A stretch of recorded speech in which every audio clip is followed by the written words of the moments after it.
Welcome back to Rock Bottom is the New Normal. My name is Brian.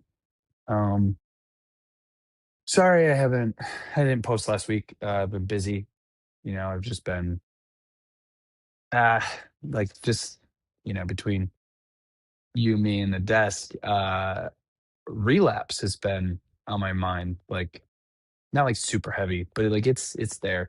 I've been thinking about it like quite often. So when that stuff creeps into your head and you start to get like urges and stuff, you have to just be like aware, and then you have to just keep yourself. For me, I just keep myself busy. I keep myself doing stuff that keeps my mind off of, or like keeps my hands busy. So I've been working more. I've been doing more stuff when I'm not at work. Been doing more stuff with my dogs. Like, I'm just trying to stay ahead of it.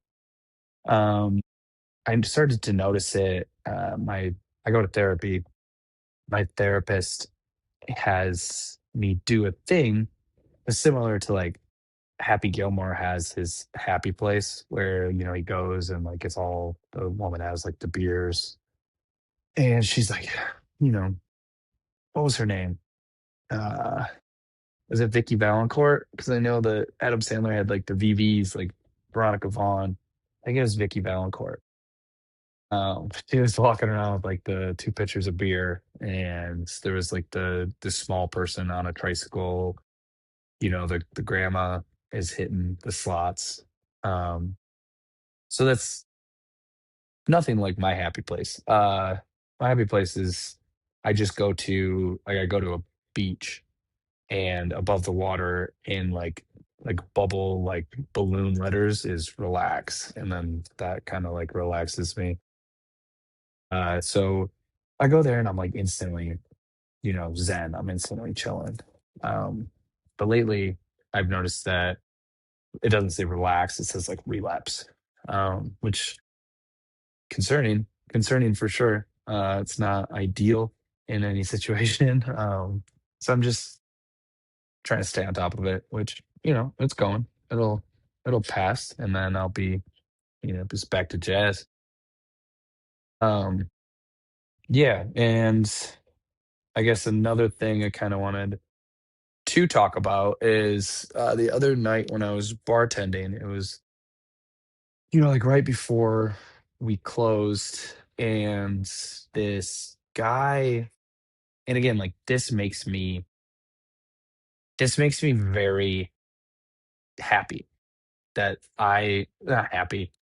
This makes me feel a lot better that I'm in this situation, that I've been through everything that I've been through, that I'm able to identify certain things that like certain people aren't able to identify, and I'm able to empathize with it. This guy came in from like outside, obviously. And he had a suitcase, like a wheel behind, like big black zip up suitcase. And he was wearing like an oversized shirt. He had big aviators on, even though, it's 9:55 at night. He had this huge fitted backwards hat on that was too big for his head. And he just roamed around the restaurant. There was like no other guests there. There was just, staff at this point. And he just like roamed around. He's like looking at all this stuff. And he's not saying a word to anybody. He's not engaging conversation, but nobody else is engaging conversation either. Um, so then he wanders like towards the bar, and I'm like, okay, like I'm gonna talk to this guy. This guy seems like he's lost in life and he needs to talk to somebody. So I ask him, I'm like, what can I do for you? And without he like moved linen around on the bar. He like kind of like half sat on the bar stool, and he didn't make eye contact with me. Like, he didn't look my way at all. And he said he wanted a Texas burger. And, you know, I don't live in Texas. We're not in Texas. So I'm like, I don't know. We don't have a Texas burger. And then I like showed him the burger on the menu, but he wouldn't look at it. And I was like, yeah, like I gotta meet this guy like further than halfway. So I was like, what? what is a Texas burger? Like, describe describe in your own thought, like, what a Texas burger is. Like, maybe we can recreate whatever this is for you. And, he told me, like, bacon, double meat patty, Texas sauce. Like, I don't know what Texas sauce is. He didn't know what Texas sauce was. We don't have bacon, so, like, we can't do the burger. So, next next thing. So, I show him, I'm like, "We can't obviously do the burger. You can see if you want this burger." And he's like, "I don't want that one." I'm like, "Okay. Like, is there anything else on the menu?" And, at this point, I kinda know that he's not gonna get anything, and like, I don't know. Like, I know that this isn't I'm just trying to make this situation not turn into something like, I don't wanna agitate this guy, like, at all. Not because I think that I guess let me just sum this up. I'm pretty sure that this guy was going through some sort of, like, drug or alcohol related, like, psychosis, or, like, some sort of, like, he wasn't all there. Like, his brain was fuzzy. He was having a situation that was different than the situation that he was actually in. And I recognized that, and I knew that I didn't wanna agitate him, not because I was scared of, like, what he would do to me. I was scared of what he would do that would, potentially get him into trouble. And at this point, like, he's not in trouble. He's just a guy in his actually a pretty safe environment. And so, I'm like, I'm chatting with him. I'm trying to figure out what it is I could do for him at this second. And he points at, like, another thing that he wanted, and it was something that was like lamb meatballs essentially, but it's already, like, rolled with chorizo. And he's like, "But I want it, like, I don't want the chorizo. Like, I'm not gay. I don't need chorizo." And that made me laugh because 'cause I'm like, "That's crazy." But, I'm like, "Okay, like, it's already in there." And then he asked for, like, chips and he asked for chips and peanuts, and I was like, "I don't want chips and peanuts." And then he pointed, "We sell fish and chips," and he was like, "You have chips right here." And I was like, "Yeah, like, that can be real confusing. I get that. I totally understand that how confusing that is." It's actually French fries, but they're, like, bigger cut French fries, so, like, it's basically like a quarter a potato.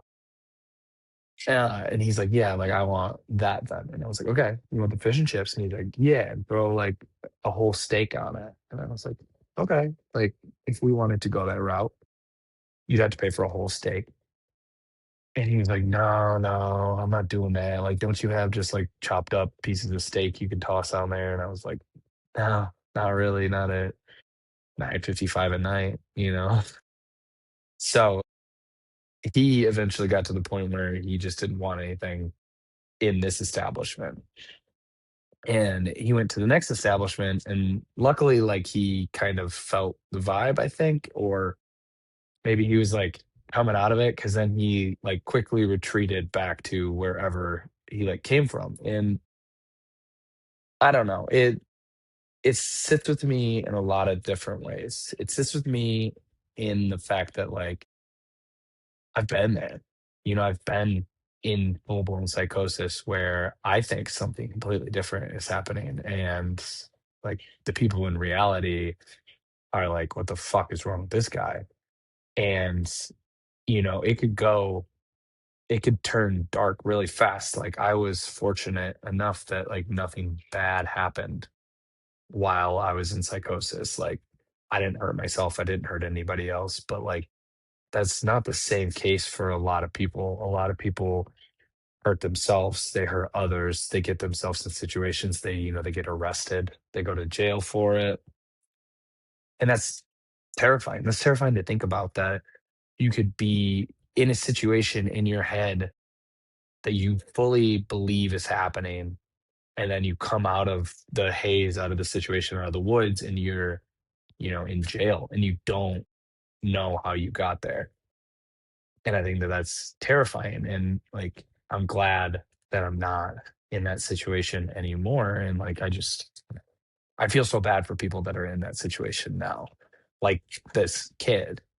And another part of me feels bad that I didn't do more after, like I didn't follow up with this kid, like I didn't like I didn't actually like ask to see if this kid was okay. Like I was so much in work mode. Like I think that I have, the two different personalities and which like I kind of have to being a bartender, like I kind of have to have these two very different personalities. Like I have, this one that you guys see or you guys hear that, I'm empathetic, like I'm sober, I'm all about helping people get sober, right? Like, like alcohol has to be this thing that like people should fear and that we should fear and that I absolutely fear.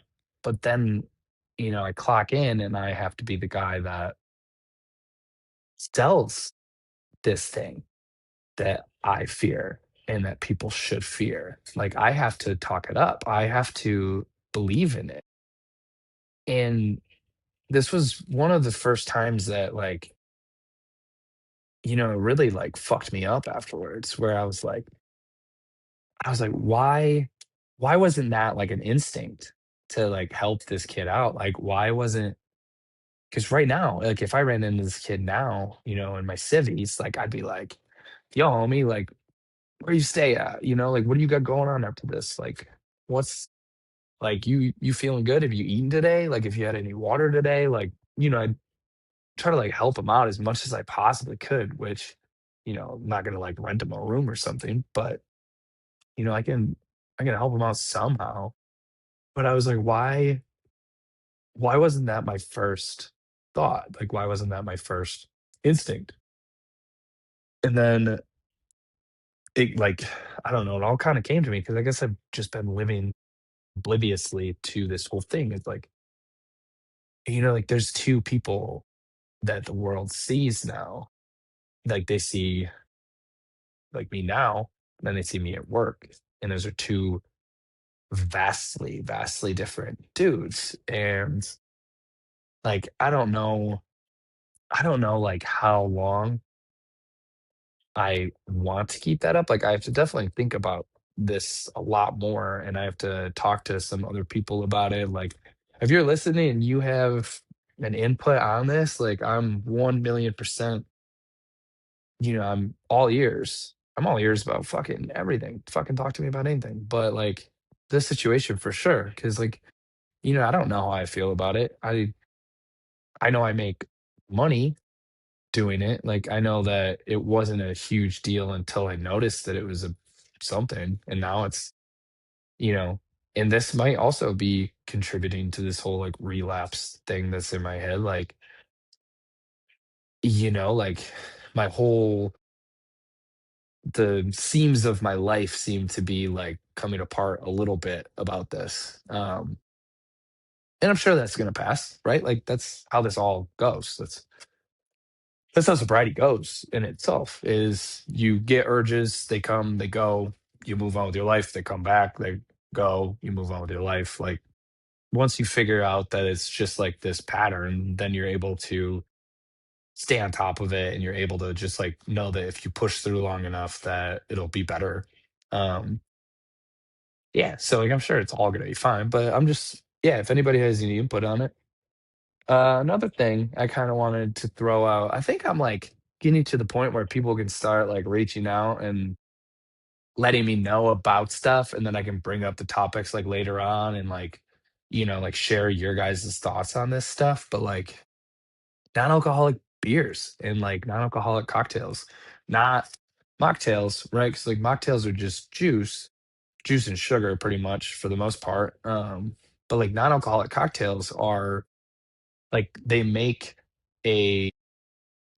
a distillate, like, say it's a bourbon, right? Like, they make a non-alcoholic bourbon, but in order to do that, they make the bourbon, and then they burn the alcohol off. So, like, it's technically bourbon, it's just the alcohol is burned off. Same thing with a lot of, like, non-alcoholic beers and non-alcoholic wines, like, they do the whole process, and then they pull the alcohol out.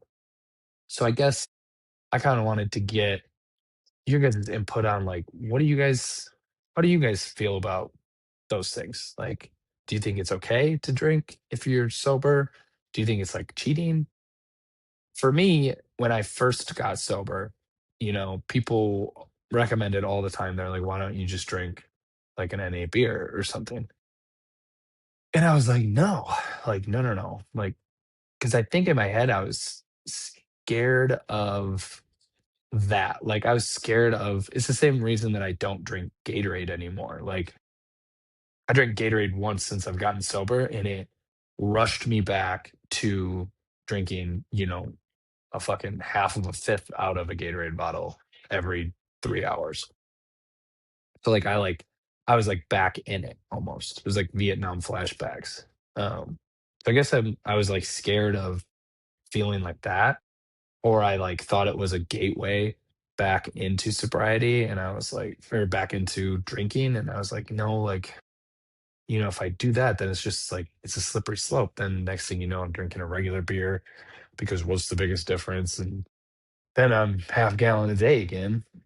Um, and I like stuck with this whole thing where like I was so against non-alcoholic beers and non-alcoholic cocktails, and I built a whole beverage program for a restaurant, and I left out the non-alcoholic stuff on it. Like I just wouldn't touch it. Like I was like, no, I don't think that we should have one. I think that's stupid.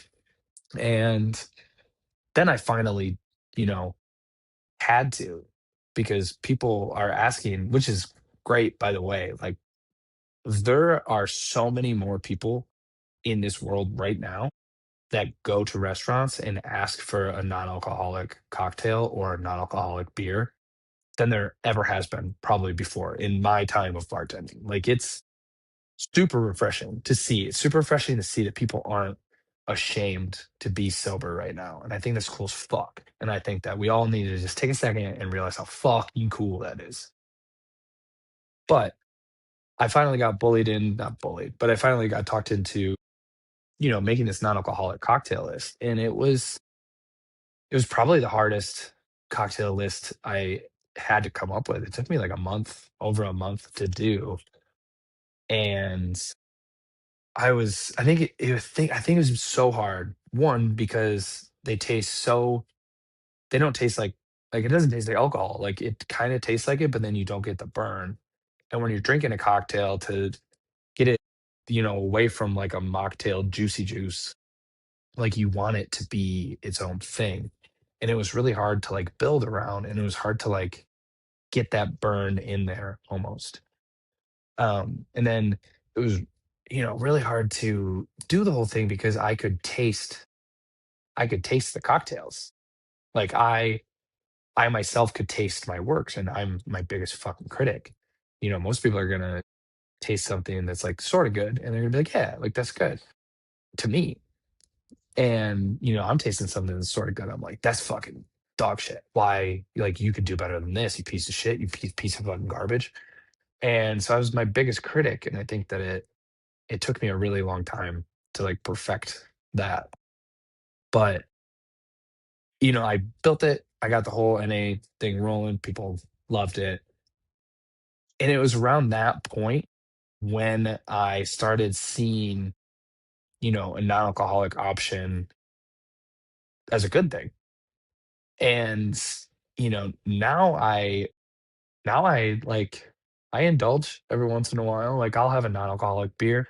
I go, I'm at that point in my sobriety and stuff now where I'll go to like dive bars like late at night and I'll play pool or like I went to the casino like last week and get like a non-alcoholic beer. And like the one time I had like six non-alcoholic beers within like 2 hours. It was crazy. It's I don't know, it's better than like ordering just like a bunch of like soda or just drinking a bunch of, like bar water that not distilled tap water at a bar. Um, but I think everyone has an opinion on non-alcoholics, and I think that every opinion's valid. I think that I think it's like a controversial topic in sobriety, and like I'd like to get everybody's opinion on it. And I think it's nice. I think it's nice for people to just like talk about stuff like this. Um, yeah, so I've just been busy trying to stay sober, having empathy for people, trying to figure out who I am as a person, like who am I actually? Am I one of these two guys kind of thing? Which I think I'm just being dramatic, probably. I'm gonna bless you with a story. I'm gonna bless you with a little bartending story. So I was bartending one night and these four guys walk in, right? We are doing happy hour all day. Happy hour all day, right? Like, what? Who comes up with this stuff? Who comes up with this wacky stuff? So we're doing happy hour all day. They come in, we close at 10. They come in at probably, let's say 8:30. These four guys roll in, right? And they're ordering happy hour drinks. They ordered some food, only happy hour food, and they kept ordering drinks. And they kept ordering drinks that were supposed to go in coupes and martini glasses. Like that's their designated vehicle. Um, and these guys said, no, we put it in a rocks glass with a big rock because we're not fucking pussies. We're not fucking, we're not one of them. Like we're not women. And it's like, come on, you guys are that fucking you guys are that afraid of like you guys are that fucking just your self-esteem is that small. Like it's crazy. So that's annoying in itself. And the fact that they order like one at a time too. Like you go up, you get a drink order, you're like anyone else. And they're like, no. You go back, you make the drink, you go back, and they're like, actually, one of these. Okay, anyone else? No, no, no, no. Go back. Yeah, like that shit is annoying as fuck. Don't do that shit. And I kept like, eavesdrop or like, because as a bartender, you're listening to everyone's conversation at the bar. Newsflash, that's what's happening. If you're having a serious conversation at the bar, a personal conversation at the bar, you're being eavesdropped on by the staff. You're they're in the room with you. They can hear you. You're talking about crazy shit. They can hear you. So these guys were talking. One of the guys was talking about, and he was like 5'6", right? He was like swimming in his fucking Ralph Lauren polo and pants and his little docksiders. He's swimming in them. Little guy, fucking tiny guy. And he was like probably 45. And he's talking about how he won't go to Miami this time of year and because all of the gay people hit on him because he's such a good-looking guy and they can't keep their hands off of him. And it's like, shut the fuck up, dude. Come the fuck on.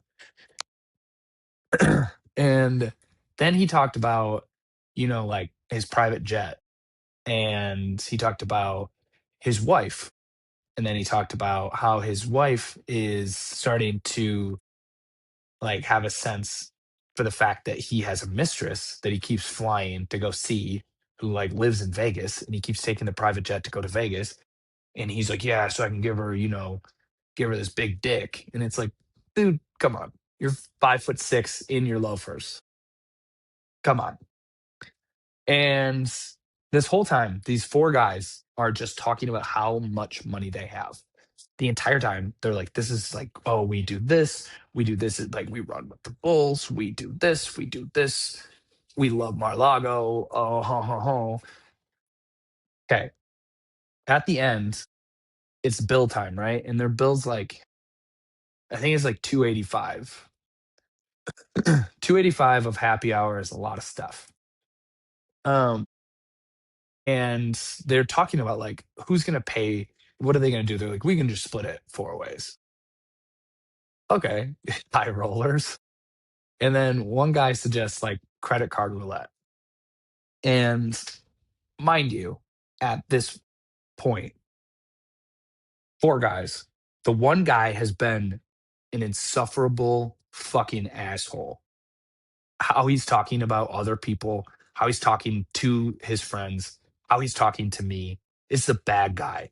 It's a very short, very small, very bad guy. The other three were just normal douchebags, run of the mill, fucking dime a dozen. So one of them was like, let's do credit card roulette. And then the guy, this very small guy, was like, oh, I lose this all the time. And that's his voice too. Like he's like, I do credit card roulette all the time. They always pick me because my card's the heaviest. Shut the fuck up, dude. So I'm like, yeah, you guys should do credit card roulette. That's what ballers do. Like that's what people with a lot of money do. And they were like, yeah, yeah, they do, don't they? And I watched them all put their cards in. I specifically watched this little man put his card in. And I, I noticed that it was the heavier one. So it was easy to find. And I picked his card and he was like, "Oh, I always get picked. Good thing I have a lot of money." Like actually said that. That's crazy. So he pays the $285, tips $40. By my math, that's not 20%. It's not even close. So I guess moral of this story is if you're gonna be 5'6" and you're gonna look like this guy looked, at least like be cool. At least tip 20%. Like I think every guy has that fork in the road, right? Especially if, they're short or they're ugly. For me, it was ugly. I had the fork in the road where it's like, yeah, I can be an asshole about it or I can just be really nice. Not even really nice, just a normal guy. I picked that, right? Like this guy came to a fork in the road, like a salad fork in the road. And he was like, well, I could be, the biggest asshole in the world, or I can be really nice. And he decided to be a little asshole. And he's probably gonna, if you believe in karma, he's probably gonna get some karma about it. His wife's probably gonna find out about his mistress, and he's probably gonna get divorced. And she's probably gonna take all of his money in the divorce. And instead of giving me that extra money, now he has to give it to his wife that he hates. And he was probably super impartial to me as a whole. So I guess that makes me sleep a little better at night. Um, yeah, with that, I think everybody's doing great. I'm proud of myself for still being sober, even though I'm having an internal civil war, which happens. I'm proud of all of you, whether you're thinking about sober, whether you're getting sober, whether you are sober and you're trying to stay sober. So fucking proud of you all. It's so fucking hard to do this day and age. We all made it through Memorial Day. We're all going chugging into summer. So let's fucking just keep killing it. Just let's keep being winners. Yeah? All right. Stay up.